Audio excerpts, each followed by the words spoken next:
character, knowledge, confidence. SRK Higher Secondary School, Karikalambakkam. I love my school, SRK. Best of the best is SRK. Bright future means SRK. Quality education, SRK. Knowledge forever, love forever. Textbook friends, 3C for sure. Lovely teachers and for wisdom. What's the culture we will start? I love my school, SRK. Best of the best is SRK. Bright future means SRK. Quality education, SRK. Admission is going on from pre-KG to 12th standard. Group A1A, Maths, Physics, Chemistry, Biology. Group A1B, Physics, Chemistry, Computer Science and Biology. Group A2, Maths, Physics, Chemistry and Computer Science. Group A3, Accountancy, Economics, Commerce and Computer Application. SRK Higher Secondary School, 45/7, Dilliyanur Main Road, Karikalambakkam, Puducherry 7. Good evening dear 11th standard students. Today நம்ம பார்க்க போறது 11th standardல physics பார்க்க போறோம். Okay. So already நீங்கள் quarterly exam எழுதிருப்பீங்க. So quarterly exam முடிஞ்சிருக்கும் எல்லாருக்கும். சரியா? இன்றைக்கி நம்ம குவார்டர்லி எக்ஸாம் முடிஞ்சு நெக்ஸ்ட்டு நம்ம ஆஃப் இயர்லி எக்ஸாமுக்கு நெக்ஸ்ட் போர்ஷன்ஸ் நம்ம பார்க்க போகிறோம். ஓகே. ஸோ அதில் பார்த்தீங்கன்னா உங்களுக்கு தேர்ட் யூனிட் நான் இன்றைக்கி ஸ்டார்ட் பண்ண போகிறேன். தேர்ட் யூனிட் பார்த்தீங்கன்னா laws of motion. So laws of motion அப்படின்றது ஆல்ரெடி நீங்கள் 10th ஸ்டாண்டர்டில் ப்ரிப்பேர் பண்ணியிருப்பீங்க. ஓகே. எடுத்த உடனே ஃபர்ஸ்ட் லெசனே உங்களுக்கு லாஸ் ஆஃப் மோஷன் தான் வந்துருக்கும் ஃபிசிக்ஸில். ஓகே. ஸோ அதில் இருந்து இப்போ நம்ம அட்வான்டேஜாக ப்ரிப்பேர் பண்ண போகிறோம். அதில் என்னென்ன ப்ரிப்பேர் பண்ணியிருப்பீங்கன்னா நியூட்டன்ஸ் லாஸ்லாம் ப்ரிப்பேர் பண்ணியிருப்பீங்க. அந்த நியூட்டன்ஸ் லாஸ்லாம் எங்கே அப்ளை பண்ணுறோம் அப்படின்றது அதனோட அப்ளிகேஷன்ஸ் அதெல்லாம் வந்து இந்த லெசனில் நம்ம பார்க்க போகிறோம். டோட்டலி என்னென்ன பார்க்க போகிறோம் அப்படின்னு பார்த்தீங்கன்னா லேர்னிங் அவுட்கம்ஸில் first Newton's laws very important and logical connection between the laws of Newton's. So 3 laws இருக்கும். அந்த 3 லாஸ்லும் என்னென்ன லாஜிக்கல் கனெக்ஷன் இருக்குது அப்படின்றத பார்க்க போகிறோம். Next free body diagram related problems. So அதுக்கான free body diagram and other சம்மந்தமான ரிலேட்டட் ப்ராப்ளம்ஸ். நெக்ஸ்ட் பார்த்தா laws of conservation of the momentum and role of frictions, very important friction and centripetal and centrifugal force. Centripetal force, centrifugal forces are already prepare பண்ணிருப்பீங்க. Next பார்த்தா origin for the centrifugal force அப்படினா என்னன்னு பார்ப்போம். Okay. Next இதுல introduction பார்ட்ல some introduction கொடுத்திருப்பாங்க. Some இதெல்லாம் பார்த்தீங்கன்னா எப்போ each of the every object in the universe interacts, எல்லா ஆப்ஜெக்ட்ஸும் வந்து ஒரு ஆப்ஜெக்ட்ஸ் கூட இன்ட்ராக்ட் ஆகிருக்கும் அப்படின்றத சொல்லியிருப்பாங்க. the cool breeze interacts with the tree interacts with the earth. so breeze வந்து earth கூட இன்ட்ராக்ட் ஆகும், trees வந்து earth கூட interact ஆகும். but what is the difference between the humans interaction with the nature and the animals? Humans interaction has extra quality. so humans interaction பார்த்தா extra quality இருக்கும். we not only interact with the nature but also try to understand and explain natural phenomena sufficiently. in the history of the mankind the most of curiosity driven the scientific object as இதெல்லாம் prepare பண்ணீங்க. இதெல்லாம் importance கிடையாது. இதெல்லாம் இதில் வந்து the focus இந்த மட்டும் பார்த்துங்க. about 2500 years ago the famous philosopher Aristotle said the force causes motion. இது கேட்கலாம், force causes motion யார் சொன்னாங்க அப்படின்னு கேட்கலாம். this Aristotle தான் சொன்னார் இந்த வேர்டு. ஸோ மோஷனுக்கு முக்கியமான எது அப்படின்னு பார்த்தீங்கன்னா ஃபோர்ஸஸ் தான். This statement is based common for the sense but the scientific answer cannot be based for the common sense. it must endorse with the quantitative experimental proof. So இந்த 15th century இது Galileo challenge Aristotle. அதுக்கப்புறம் 15th centuryல பார்த்தீங்கன்னா உங்களுக்கு Galileo வந்து அந்த Aristotle சொன்ன ஐடியாஸ்லாம் base பண்ணி இவர் ஒரு நியூ இன்வென்ஷன் கொடுத்தாரு. That is by doing the series of experiments is set force is not required to maintain the motion. அதே போல் ஃபோர்ஸ் வந்து நம்ம மோஷனை மெயின்டைன் பண்ணுறதுக்கு ரெக்வயர்ட் கிடையாது அப்படின்னு set force is not required to maintain the motion. So மோஷனை maintain பண்ணுறதுக்கு force வந்து தேவையில்லை அப்படின்றத அவர் வந்து சொல்லியிருப்பார். Next Galileo demonstrate his own idea using the following simple experiments. அதுக்கப்புறம் ஒரு எக்ஸ்பெரிமெண்ட் பண்ணுறோம். Ball rolls from the stop of the inclined plane. it is bottom after the reaching the ground it moves some distance and continues move ஆச்சு. So அந்த experiment அவர் வந்து பண்ணார். இந்த எக்ஸ்பெரிமெண்ட்டை நீங்கள் வந்து பண்ணி பாருங்க. ஓகே. ஸோ இதில் பேஸ் பண்ணி பார்த்தீங்கன்னா it moved to the another inclined plane same angle inclination shown in the picture கொடுத்துருப்பாங்க. it increases smoothest both inclined planes ball reaches almost same height from the wheels. அதாவது ஒரு inclined பிளேனில் ஸ்மூத்தாக இருக்கக்கூடிய phase rough ஃபேஸ்லேயும் வந்து பாலை போடும்போது ஸ்மூத்தில் இருக்கிற பிளேஸஸ் வந்து சீக்கிரம் வந்து மூவ்மெண்ட் ஆச்சு, அது வந்து கீழே வந்து விழுந்தது. ஸோ அதை பேஸ் பண்ணி ஒரு எக்ஸ்பெரிமெண்ட் கொடுத்துருப்பாரு. இதெல்லாம் ப்ரிப்பேர் பண்ணிங்க. ஸோ இதில் வந்து உங்களுக்கு கொஸ்டின்ஸ் வராது. அதுதான் இந்த பிக்சரில் கொடுத்துருப்பாங்க அந்த பால் மூவ்மெண்ட் ஆகிறது. இதெல்லாம் ஒரு தடவை ப்ரிப்பேர் பண்ணிங்க பார்த்துங்க. நெக்ஸ்ட் இதில் முக்கியமானது பார்த்தீங்கன்னா ஃபஸ்ட்டு நியூட்டன்ஸ் லாஸ் எடுத்துங்க. 3.2ல் very important. ஆல்ரெடி 3 லாஸ் படிச்சிருப்பீங்க. ஸோ அதனோட அட்வான்டேஜ் தான் கொடுத்துருப்பாங்க. Newton analyse the views Galileo and other scientists like Kepler and cooperated in motion and provided much deeper insights in the form of 3 laws.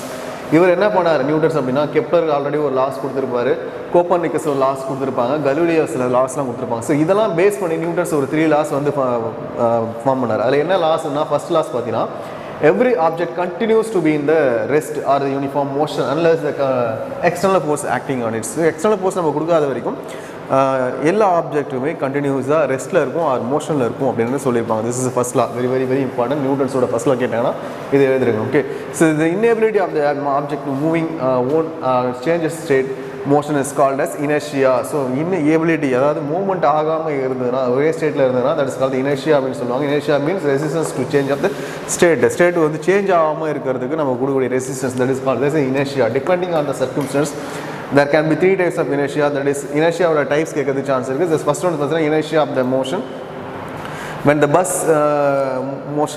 bus motion and if the brake is applied suddenly passenger என்ன பண்ணுவாங்கன்னா ஃபார்வர்டில் move பண்ணுவாங்க. So பஸ்ஸில் போயிட்டு இருக்கும்போது ஒரு break போடும்போது passenger என்ன பண்ணுவாங்க, ஃபார்வர்டில் move and it against the front seat. In this case the bus comes to stop while the continues to move forward due to the properly inertia. அதாவது பஸ் ஸ்டாப் ஆனாலும் நம்ம வந்து மூவ்மெண்ட் வந்து ஃபார்வர்டில் இருக்கும். That is called the inertia of the motionக்கான examples. Okay, this is the inability of the object to change its state uniform speed on its own is called as inertia of the motion. Definition கேட்டாங்கன்னா, so இங்கே இருந்து இதில் mark பண்ணி எழுதிங்க. நெக்ஸ்ட், inertia of the direction when the stone is attached to the string is whirling motion. ஒரு ஸ்டோனை வந்து கட்டி நம்ம என்ன பண்ணுவோம்னா ரொட்டேட் பண்ணுவோம். ஸோ சுற்றி வரும். இப்போ கார்த்தி சுற்றி இருப்பீங்க, கார்த்திகையில் வந்து கார்த்தி சுற்றிடும்ல. ஸோ அந்த மீன் தான் ஒரு கல்லில் கயிறை கட்டி நம்ம ரொட்டேட் சுற்றும் போது and if the string is cut suddenly the stone will not continue to move in circular motion. So அந்த கயிறு வந்து கட் ஆகிடுச்சுன்னா திரும்ப என்ன ஆகுது, அந்த ஸ்டோன் வந்து உங்களுக்கு ரொட்டேஷனில் சர்க்குலரில் வந்து மூவ் ஆகுது. அது எந்த சைடு வந்து மூவ் ஆச்சோ அந்த சைடில் போய் விழுந்துடும். Okay, but moves tangential to the circle as illustration in the figure. This is because body cannot change in the direction of motion without any force acting on it. So the inability of the object changes the direction of the motion its own is called as the inertia of the direction. ஓகேவா, அதோட own ஆக்சிஸில் சுத்தாமல் change ஆகிட்டு வேறு direction போயிடுறது. That's the change of the direction. Okay, when we say that object is at rest in motion with constant velocity, it has meaning only it is specified with respect to the some reference frames. In physics, any of the motion as stated as to the reference of the frame. இப்போ எந்த ஒரு ஸ்டேட்டும் movement ஆகுது அப்படின்னா, எந்த ஒரு object movement ஆகுதுன்னா அதை reference of the frame மூலமாக நம்ம எக்ஸ்பிளைன் பண்ணலாம். இப்போ ஆல்ரெடி நம்ம செகண்ட் யூனிட்டில் பார்த்துருப்போம். ரெஃபரன்ஸ் ஆஃப் த ஃப்ரேம் அப்படின்னா 3 கோஆர்டினேட்ஸ் எடுத்திருப்பாங்க, எக்ஸ், ஒய், இசட். 3 கோஆர்டினேட்ஸில் வந்து நம்ம எக்ஸ்பிளைன் பண்ணலாம் எந்த ஒரு ஆப்ஜெக்ட்டும் நம்ம மூவ்மெண்ட் ஆகுது. ஸோ அதுதான் வந்து ரெஃபரன்ஸ் ஆஃப் த ஃப்ரேம்ஸ் அப்படின்னு சொல்லுவாங்க. இன் physics any motion has to be stated with respect to the reference of the frame. It is to be noted that Newton's first law is valid only certain special reference of the frames called inertial frames. So அப்போ நியூட்டன்ஸோட first law வந்து some reference of frames தான் வந்து obey பண்ணும். So அதுதான் வந்து inertial of the frames அப்படின்னு சொல்லுவாங்க.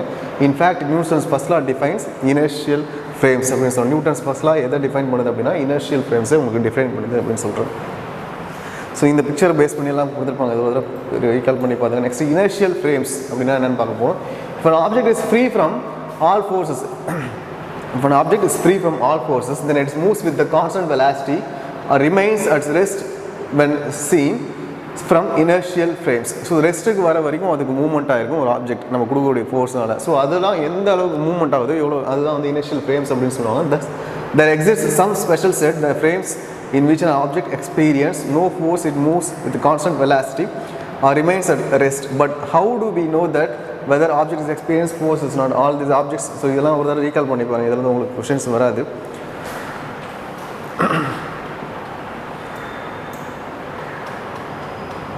Okay, so இந்த பஸ்ஸோட கொடுத்துருப்பாங்க அந்த person and vehicle are inertial frames. இப்போ பர்சன் அப்படி மூவ் ஆகுறாரு அப்படின்னா பஸ் சைடு மூவ் ஆகும். ஸோ அப்போ வந்து ஃபினான்ஷியல் ஃப்ரேம்ஸ் வந்து எக்ஸ் ஆக்சிஸில் வரும். சப்போஸ் அந்த ஆக்சிஸ்லாம் பார்த்துங்க. நெக்ஸ்ட்டு, நியூட்டன்ஸோட second law. This is very very very important. நியூட்டன்ஸோட second law. This law states that the force of acting, நம்ம ஆல்ரெடி பார்த்துப்போம். செகண்ட் லா வந்து ஃபோர்ஸ் வந்து எக்ஸ்பிளைன் பண்ணியிருப்பாங்க அப்படின்றது. This force law. செகண்ட் லாவோட நேமே வந்து ஃபோர்ஸ் லா அப்படின்னு சொல்லுவாங்க. ஃபர்ஸ்ட் லா வந்து inertia, second law is the force. Okay, very very important, அதை பார்த்துங்க. the force acting on a object, ஒரு ஃபோர்ஸ் நம்ம கொடுக்குறோம் ஒரு object, is equal to the rate of change of momentum. So momentum change ஆகும். Momentum already உங்களுக்கு தெரியும், P is equal to mass into velocity, M into V is the momentum அப்படின்னு சொல்லுவாங்க. So எந்த ஒரு ஆப்ஜெக்ட்டும் நம்ம ஃபோர்ஸ் கொடுக்கும்போது அதோட மாஸுக்கும் வெலாசிட்டிக்கு ரிலேட் பண்ணியிருக்கோம். ஸோ மாஸும் வெலாசிட்டி பொறுத்து தான் வந்து அந்த மொமெண்டம் இருக்கும் அப்படின்றது. ஸோ அந்த மொமெண்டம் வந்து சேஞ்ச் ஆகும். ஸோ ஃபோர்ஸ் கொடுக்கும்போது force object is equal to the எவ்வளோ நம்ம கொடுக்கக்கூடிய ஃபோர்ஸ் எவ்வளோ எதுக்கு ஈக்குவலாக இருக்கும் அப்படின்னா ரேட் ஆஃப் சேஞ்ச் ஆஃப் மூமெண்டத்துக்கு ஈக்குவலாக இருக்கும் அப்படின்றத கொடுத்துருப்பாங்க. That is F is equal to dp vector by dt. Vector symbols எங்கே தான் கொடுத்துருக்காங்களோ அதனால் கண்டிப்பாக நீங்கள் வெக்டர் சிம்பல்ஸை போடணும். இங்கே F வெக்டர் கொடுத்துருக்காங்க. Okay, so vector F vector is equal to dp vector divided by dt. In simple words, whenever the momentum of the body changes, there must be force acting on it. So momentum வந்து change ஆகுது அப்படின்னா force வந்து நம்ம கொடுத்துருக்கோம் அப்படின்னா the momentum of the objects is defined as நம்மளுக்கு P தெரியும், Pயோட value P is equal to mv, that is mass into velocity. In most cases the mass of the object remains constant during the motion. In such cases the above equation gets modified into simpler form. நம்ம already தெரியும் dp by dt ன்னு கொடுத்துருக்கோம். So Pயோட value is mass into velocity. So Pக்கு வந்து mass into velocity substitute பண்ணுங்க. So F vector is equal to d into mass into velocity by dt. Okay, so substitute பண்ணும்போது m இருந்து வெளியே எடுத்துட்டிங்கன்னா m வெளியே வந்துடும். ஸோ dv நெக்ஸ்ட் என்னன்னா dv வெக்டர் இருக்கும் divide by dt. So dv by dt, that is mass into dv by dt already உங்களுக்கு தெரியும். Okay, this change of velocity by with respect to the time. So the change of velocity with respect to the time is acceleration. So acceleration is substitute பண்ணுங்க. That is mass into acceleration. Formula is force is equal to mass into acceleration. Very very very important formula, this formula. So the above equation conveys the fact that there is an acceleration A on the body, then there must be a force acting on it. This implies that there is a change in velocity, then there must be force acting on the body. So நம்ம force கொடுக்கும்போது velocity வந்து change ஆகும். That is F is equal to mass into acceleration. So acceleration means change of velocity per time. So அப்போ force கொடுக்கறதுனால நம்ம velocity வந்து change ஆகுது. So அங்கே வந்து உங்களுக்கு acceleration வந்து create ஆகுது. Force and acceleration are always in the same direction. Force and acceleration ஒரே டைரக்ஷனாக இருக்கும் அப்படின்னா நியூட்டன்ஸோட second law was paradigm shift from the Aristotle idea of motion. So எதை பேஸ் பண்ணிருக்கோம்னா அரிஸ்டாட்டிலோட ஐடியா பேஸ் பண்ணிருக்கோம்னு சொல்லுவாங்க. According to the Newtons, the force need not cause motion but only change in motion.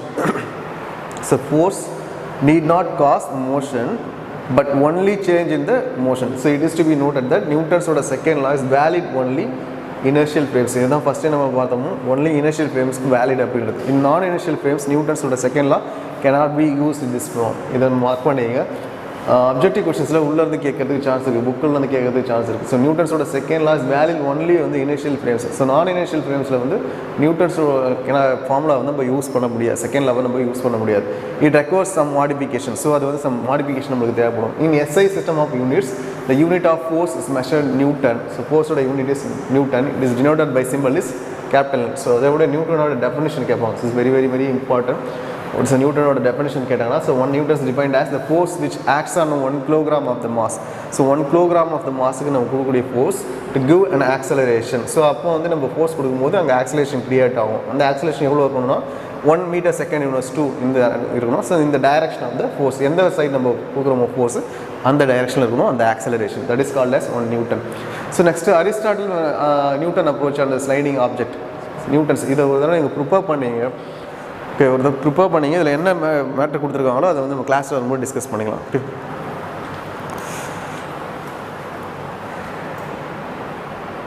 So கலீலியோட ஃபார்மும் நியூட்டன்ஸோட ஃபார்மும் கொடுத்துருக்காங்க. இது பார்த்தேன். Next நியூட்டன்ஸோட third law. This is very very very important லா.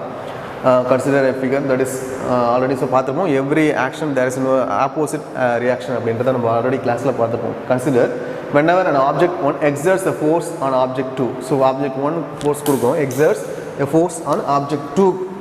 ஓகேவா, object 1 வந்து என்ன பண்ணுது அப்படின்னா ஆப்ஜெக்ட் 2க்கு வந்து ஃபோர்ஸ் கொடுக்குது, exerts a force on the object 2.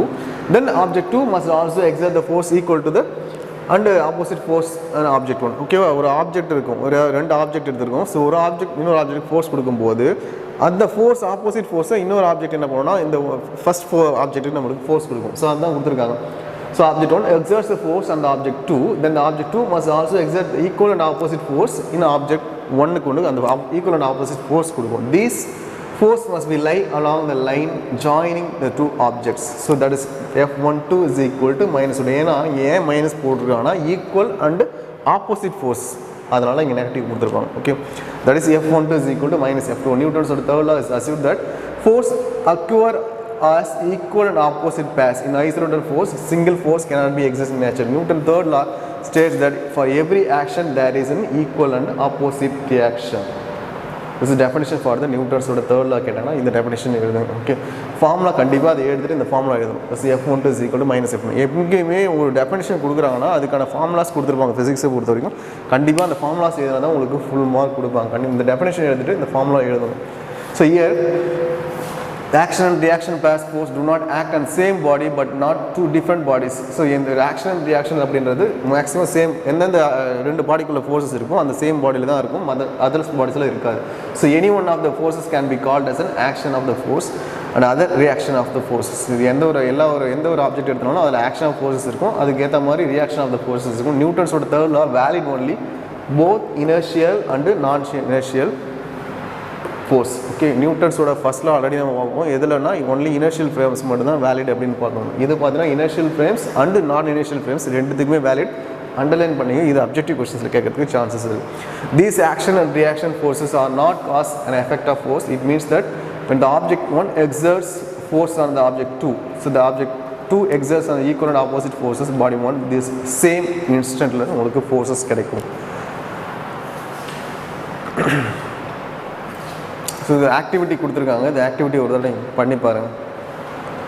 Okay, next discussion for the நியூட்டன்ஸோட laws. Newton's laws are vector laws. Okay, underline பண்ணிங்க, Newton's law are the vector, scalar கிடையாது. இதை கேட்கறதுக்கு சான்ஸ் இருக்குது objective question. Newton's laws are vector laws. The equation F is equal to mass and acceleration. இது பார்த்தீங்கன்னா நியூட்டன்ஸோட உங்களுக்கு third law this. Okay, so mass and acceleration is the vector equation and essentially it is equal to the scalar equations.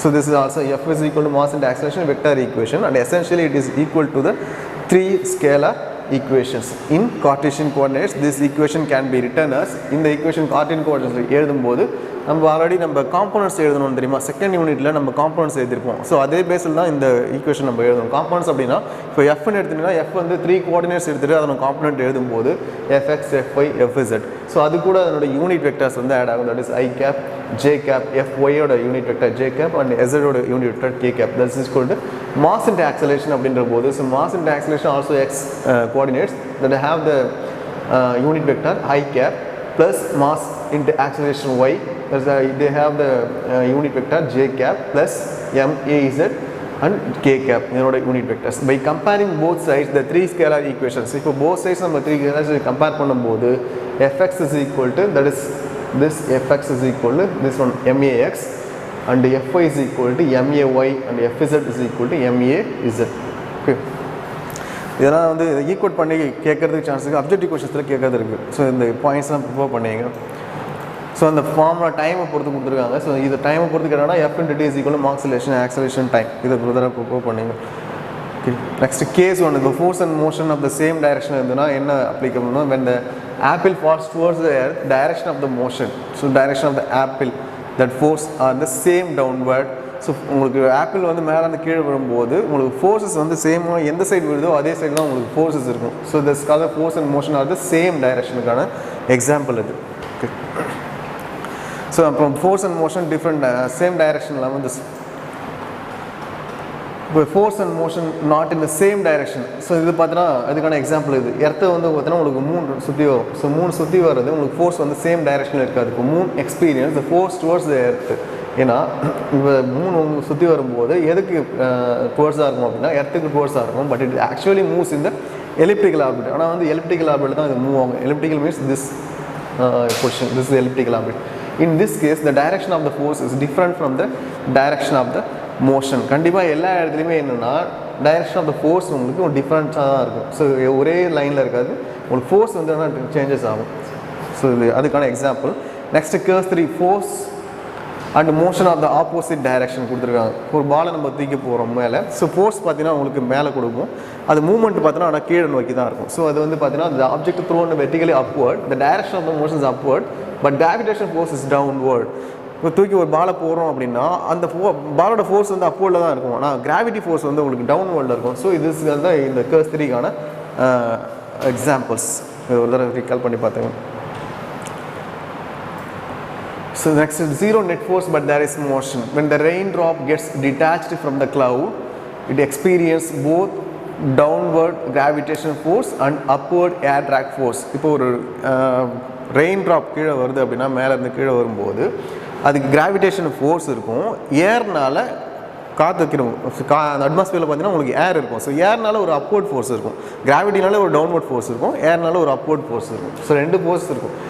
As it descends towards the earth, the upward air drag force increases, and after certain time the upward air drag forces cancel the downward gravity from. So ஆனால் வந்து இந்த gravity, அதாவது ஏரோட force பார்த்தீங்கன்னா நம்ம gravity ஃபோர்ஸை compare பண்ணும்போது very ஸ்மாலராக இருக்கிறதுனால அது வந்து என்ன ஆகுனா ரெயின் ட்ராப் உங்களுக்கு கீழே வந்து விடும். ஸோ இந்த rain drop moves constant velocity till touches the surface of the earth. Hence the rain drop comes with the zero net force, therefore with the zero acceleration but with the non-zero terminal velocity. So zero acceleration இருக்கும், zero velocity இருக்கும், and zero terminal velocity இருக்கும். Okay, இது example பார்த்துங்க. So the multiple of forces F1, F2, F3 act on the same body, then the total force is equal to the vector sum of the individual forces. Their net force is provided acceleration. So நிறைய forces நம்ம கொடுக்கும்போது ஒரு ஆப்ஜெக்ட்டுக்கு எத்தனை forces கொடுக்குமோ அத்தனை ஃபோர்ஸஸும் நீங்கள் என்ன பண்ணணும்னா ஆட் பண்ணிக்க வேண்டும்.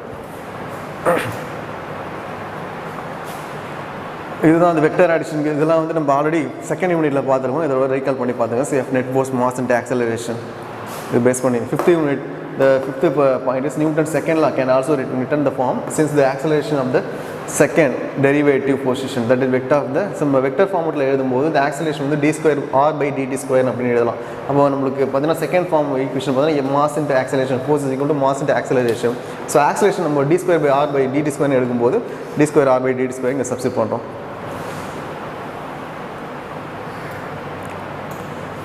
The 6th point பாருங்க.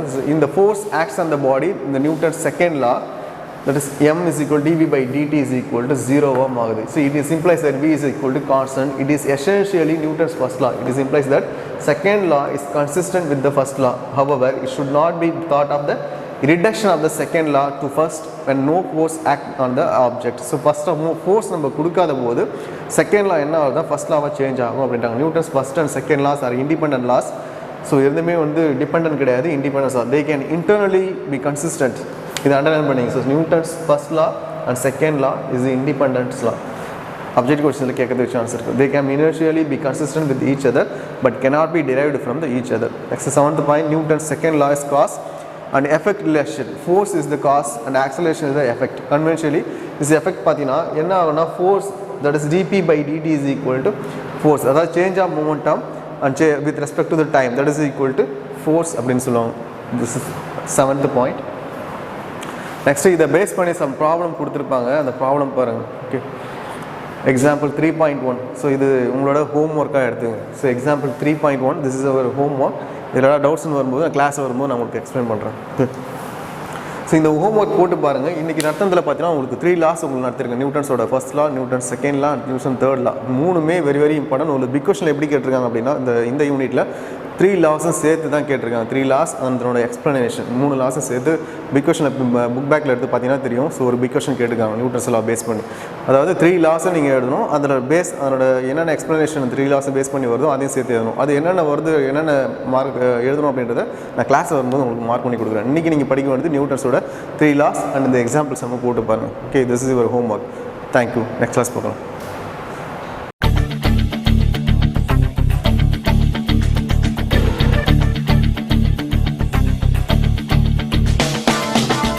லட்சியம் எங்கள் கண்ணிலே நிறைவேறிடும் அந்த நாளிலே உலகம் போற்றிடும் எங்கள் பள்ளியே SRK. கல்வி பண்புகளை கண்ணின போற்று, கலைகள் யாவையும் கைவசமாக்கு. பள்ளியின் பெயரை கேட்டால் சொல்லு SRK. IIT MBBS தேர்வையான போதும் மோதி வென்றிடு. ஒரே லட்சியம் எங்கள் கண்ணிலே நிறைவேறிடும் அந்த நாளிலே உலகம் போற்றிடும் எங்கள் பள்ளியே SRK. கல்வி பண்புகளை கண்ணின போற்று, கலைகள் யாவையும் கைவசமாக்கு. பள்ளியின் பெயரை கேட்டால் சொல்லு SRK. Admission is going on from pre-KG to 12th standard. Group A1A Maths, Physics, Chemistry, Biology. Group A1B Physics, Chemistry, Computer Science and Biology. Group A2 Maths, Physics, Chemistry and Computer Science. Group A3 Accountancy, Economics, Commerce and Computer Application. SRK Higher Secondary School, 45/7, Dillianur Main Road, Karikalambakkam, Puducherry 7.